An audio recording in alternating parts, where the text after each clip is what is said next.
কি হচ্ছে আজকে খাবারে আজকে ভেজ থালি, বাঁধাকপি, বিট বাটা, এটা হচ্ছে পেঁয়াজি, সাবাস।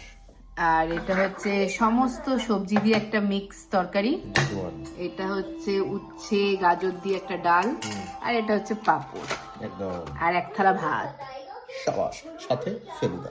এখানে তো রোদ ওঠাটা দুর্লভ ব্যাপার, যখন আজকে রোদ উঠেছে তাই জন্য ভাবলাম তোজোকে নিয়ে একটু সামনে এদিক ওদিক ঘুরে আসি, তাই জন্য খেয়ে উঠেই চলে এসেছি একটু রেডি হয়ে নেওয়ার জন্য।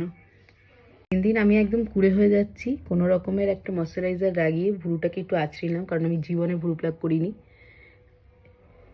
এখানে থেকে থেকে আমার সাজগোজে আলিস্য চলে এসছে।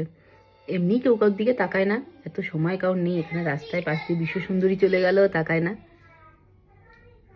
এত সেজে কি করব। আমি কিন্তু রেডি হয়ে গেছি, হ্যাঁ, আর পরে বললে হবে না যে আমার জন্য লেট হচ্ছে। আমি রেডি হয়ে গেছি, এবার বেরোবো। বেশি দূরে টুরে কোথাও যাবো না, সামনেই একটা পার্ক আছে, রোদ উঠেছে তাই একটু ঘুরে আসি। তো চলো, পরের ব্লগে দেখা হচ্ছে, বাই।